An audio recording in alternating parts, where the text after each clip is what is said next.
What's up, y'all? This is your boy eBay Fight Predictions in the building, and this is a very interesting video I am making. Usually, I make this kind of video. If you guys know, you know.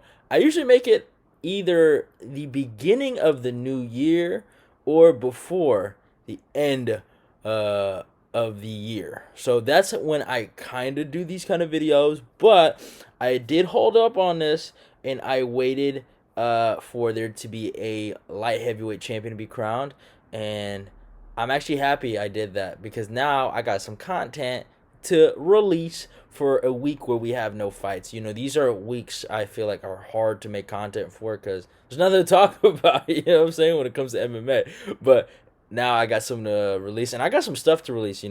Obviously for the Francis Ngannou leaving UFC thoughts, I'm gonna make a video about that and just I'll talk about it, and then obviously the early breakdown of Ricky Simon versus Xiang Yudong. So that's coming out pretty soon.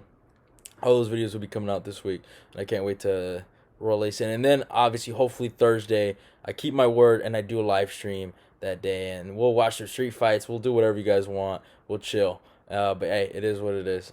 Every Thursday, I want to make a commitment to streaming every Thursday. I want you guys to even be on my head about that, Q&A streams and stuff like that. So hey, it is what it is. But let's talk about it. Every dark horse of every division, and that's what I'm going to be talking about. There's a lot of dark horses. Some of these guys you've seen from last year, and you guys kind of know who are my favorites, and you guys know I love a good dark horse. I love a good underrated fighter, a guy that doesn't get enough talk, a guy that doesn't get enough hype, enough appreciation for being how good he is. And I love fighters like that, the underrated cats, the guys that surprise everyone when they have these spectacular master classes. And I love guys like that. So you guys know me. So let's get to it. At flyweight, I had to go with Amir Albazi. I feel like right now the perennial dark horses of the flyweight division that everyone talks about is maybe Pantoja, who isn't a dark horse. He's a #1 contender. They also bring up Manel Cape, who's really popular. He's one guy. Or recently, Matthews Nicolau. But one guy I feel like no one brings up is Amir Albazi. He has some of the best potential in the division. Really good boxing, really good wrestling. The only issue is he hasn't fought the competition. But my God, the guy is really solid. And I can't wait to see him go in there and compete, man. He is really, really good. I love his ability to grapple guys and really hold them against the fence and against the ground and really just keep guys stuck. And it really does feel like his hands and his boxing and his power has really caught up with his wrestling. And his last fight, that beautiful shovel uppercut he was able to land, he was able to drop his opponent in the first round too with the 1-2-1. He's looked really, really good, and I got a lot of high expectations for him at 125, and he's my dark horse of the 125 division. At 135, I have two dark horses, and I think these guys are going to fight for a belt one day. And I had to go with the guy I'm going to be making early breakdown for. That's Ricky Simon. Ricky Simon's my guy. You guys know that. Jack Shore's dad, the father of Jack Shore. In my opinion, Ricky Simon, he doesn't get enough credit. I know he lost to Uriah Faber, and that's always going to haunt him. And he does have a loss of Rob Font. But if you disregard those fights and you see how well this kid's improved, his power is something that I think doesn't get enough credit. And his wrestling and his ground and pound and his submission ability is relentless, and he is a problem in that division. He's going to put it on guys. I like how he can take guys down with no resistance and hurt guys on the feet. You saw what he did to Sansao. He's able to dominate him on the ground and then smoke him on the feet. And I was more impressed with Ricky Simon's performance against Sansao than Cody Garbrandt's performance against Sansao. And Sansao, he still has something left. He was able to beat Victor Henry, which I told you guys he was going to do. And I think Ricky's going to smoke and break Song Yudong. And yeah, obviously the chin is something that people are like, hey, that's something to look out for. And that's true. He does. It does seem like he might have a chin issue, and Faber beating him is not a good look. But I just feel like the circumstances, the arena, the moment, the spotlight, it might have been too bright for Ricky Simon at that time. But right now, he's settling into his prime. And it really does seem like he's in a groove where he just looks like he's on a roll. And I think he's a legit title contender. I really, truly believe that. I think he will fight for UFC gold one day. And the second dark horse of the 135 division, everyone loves him, and that's why I didn't want to make a big deal about putting him on here, but I had to do it for the Dagestanis. I had to go Umar Nurmagomedov, man. This guy, oh my god, what he did to Ronnie Barcelos still has me in shock. He didn't just go out there and just beat Ronnie Barcelos. He fucking smoked him. Ronnie Barcelos is a good fighter. He has a lot of respect. The guy has wins over Said Nurmagomedov and Chris Gutierrez. Completely mauled Chris Gutierrez and was able to beat Said Nurmagomedov, who's a good fighter in my humble opinion. Umar is a really, really legit talent in this division. Really good kicking style and really good wrestling. He's something to look forward to. And he's going to be a problem in this division. He can do it all. He has really well-rounded. All he really does need is I just want to see him tested in certain areas. I just want to see what his toughness looks like. I want to see can he dig deep. And if those if those questions are answered, he's someone to look forward to in that 135-pound division.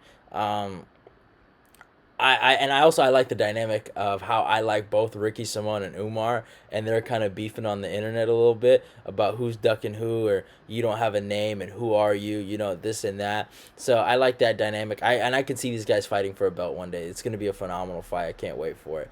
And yeah, at 145, my dark horse of the division. I think this is everyone's dark horse of the division. It's Ilia Topuria. I don't know if I can even call him a dark horse anymore because I think it's expected, but he's so good, man. He's so good. I could have went with Mozart, but fuck Mozart Evloev because I'm Topuria gang all day. But Topuria is so fucking good, bro. This guy, oh my god, his wrestling, his boxing, he's just such a problem. The power. The only issue I could see Topuria dealing with is the kicking game, the Muay Thai game, just overall kickboxing, and just more in the leg area. But if he can just learn how to, be more responsible when it comes to head kicks and even leg kicks, I can see that being a big issue for him. I don't think no one's ever really attempted to destroy his lead leg, but he's very heavy on the lead leg, and I could see people chopping it down. So that's something he's going to have to really work on. But besides that, his performance over Bryce Mitchell, oh my God, a fucking superstar level of just domination and just greatness was shown that day. Obviously, Bryce had his moments. Don't get it twisted, but my God, Ilia Topuria is the man. Future champ, in my humble opinion. He's someone to look out for. Really, real talk. Look out for Ilia Topuria. He's coming. At 155, I went with Jalen Turner. You guys know I'm a big Jalen Turner fan. Jalen Turner versus Drew Dober is going to be a classic. He just reminds me of Luke Rockhold so much. His game, the way how he comes forward, he's able to clinch up, has power, and when he gets to the ground, he's a problem. He can cinch up chokes. He's a club and sub master, and my God, he's a problem. I'd like to see more of an offensive wrestling game, at least be used, or at least I want to see his defensive wrestling be tested. I still think about the Matt Frevola fight. That's something that's an issue to me before I can completely say this kid's going to be a champion one day. I just need to see his wrestling tested again. That's why I really wanted to see him fight Grant Dawson. Oh, I really want to see that fight. Him and Grant Dawson's mandatory for me. I have to see it because I have to see if this kid's wrestling's improved. If that is something that can be questioned, man, let him fight the big boys. If he can beat someone like Grant Dawson, I'm ready to see the Armin Sarukian fight. Fucking let's go. Let's go, Armin. Let's fucking go.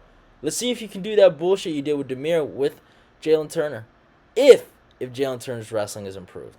That's only if. That's my only thing. I want to see if his wrestling improved. And yeah, let's fucking go. Let's go, Armin Sarukian. We're gonna get you fucking out of there. We're gonna teach you respect. You fucking wait, sir. Just you wait. Man, just you fucking wait. At 170, my dark horse of the division is Shavkat Rakhmonov. I think Shavkat, he's legit, and I think he's going to prove it against Jeff Neal. His kickboxing and his wrestling and his sambo background is going to be fucking amazing to see against Jeff Neal and how he uses it. The only issue I see with Shavkat is his lack of head movement, but his toughness is something to admire. The way he came back after getting dropped in that one fight pre UFC, it's something to admire. He's tough, he's durable, and yeah, he's legit. He's solid and he's well rounded. And his fight with Jeff Neal is going to be really really fun to watch. And I want to see if he uses more of an offensive wrestling game against Jeff Neal. If he's able to take him down and do stuff like that with upper body clinch takedowns. Yeah, and the kicking game is good. All I need to really see from Shavkat is just better head movement, boxing fundamentals. He's really long, so that's a plus for him. But if he can just show that he's more defensively responsible, I think he's someone to look forward to in that division, honestly. And I think I'm ready to say he fucking wins the belt, and I really do think he destroys Khamzat Chimaev, Bumzat Chimaev, as I like to call him, and I think he smokes him. At 185, my dark horse is Roman Dolidze. How can I not add Roman Dolidze after the year he had last year, beating Kyle Dawkins, Jack Hermanson, and fucking Phil Hawes back to back to back in amazing fashion? Those were phenomenal performances, and do I feel like he's gonna be something special? I don't know, but he is someone to look out for. Beating Jack Hermanson the way he beat Jack Hermanson, that was shocking, and you gotta respect him. He is legit in this division. I could see Marvin Vettori just whooping him real quick. I could see that, but man, that's a phenomenal fight, and I can't wait for it. But my God, Roma Dolidze, he is a legit dude in that division, and if he can improve in the striking, oh my God, he can go places. I just think in the striking, he does have issues. He's slow. He's somewhat slow, lethargic. He does need to work on his boxing a little better. But Roman he's legit, man. He's legit, real grappler killer. If you're a wrestler, if you're like a Derek Brunson, if you're anyone that's like Andre Muniz, heavy grappling kind of guy, he is a bad stylistic matchup for a lot of those guys. So Roman's someone to look out for. He's a legit dark horse at 185. And at light heavyweight, I went with Alexander Rakic. I think Rakic is probably the worst matchup for someone like Jamal Hill. Good leg kicks, good wrestling, good speed, and I just think he's a better technical fighter. I think Rakic, in my humble opinion, he would have beat Jan Blachowicz if it wasn't for that fucking fluke leg kick check situation he had in that fight, where he did get a lot of his leg kicks checked. But if he would have kept a wrestling heavy game plan that whole fight, I think he wins that fight, man. He really dominated in that second round with the wrestling and really controlled Blachowicz. I think he beats Yuri, and I know a lot of people get mad when I say I do. I really do. I thought he probably beats Ankalaev too because of his leg kicks, and Ankalaev is shown to have a real leg kick deficiency. So I think he gives a lot of those guys problems in that division, and I just think overall he's so well rounded. If he's still the same guy that he was before the ACL injury, I think he's going to be a problem in that division. He's someone to look out for in that division. So yeah, he's my dark horse at light heavyweight still. And at heavyweight, I went with Jalton fucking Almeida. It might be some recency bias. And obviously, Sergey Pavlovich is up there too. Don't get it twisted. I got nothing but love for Sergey. But I think Curtis Blades smoked Sergey Pavlovich. I think Cyril Gahn beat Sergey Pavlovich. I think Tom Aspinall beat Sergey Pavlovich. I think a lot of people beat Sergey Pavlovich. So I want to just say that right now. But Jalton Almeida's potential in this heavyweight division, and this could be a stretch, and I could be hyping him up a little too much, a little too soon, and I feel that. But his potential in this division is big. The guy, if he has any kind of striking ability, he's going to be a problem. His wrestling it's insane. He is mauling people at an insane rate. And he might be one of the better grapplers in the division. And if you're a good grappler at heavyweight, especially at heavyweight, you're a problem. You're going to be a problem. And he is insanely fast because he's a former light heavyweight, and he's insanely strong because he's probably on all kind of fucking steroids that they can grow in Brazil. But my God, the guy is a problem. He's throwing these dudes like they're nobodies. What he did to Shamil is insane. I know Curtis Blaze did it, but Curtis Blaze didn't do it like that. Curtis Blaze wasn't throwing him the way fucking Jalton Almeida was. So fucking Jalton Almeida is a problem, and he's my dark horse at heavyweight. I don't give a fuck what no one says. They can get mad at me, this or that. But he is a problem in that division. And I can't wait to see him fight someone a little harder in the division. So, but yeah, those are my dark horses for every weight class in every division. Hope you guys enjoyed it. Love y'all. Goodbye. Go follow me on Instagram and my Twitter. Like, comment, share the video. Let's get this eBay Fight Prediction Nation growing. Love y'all and goodbye.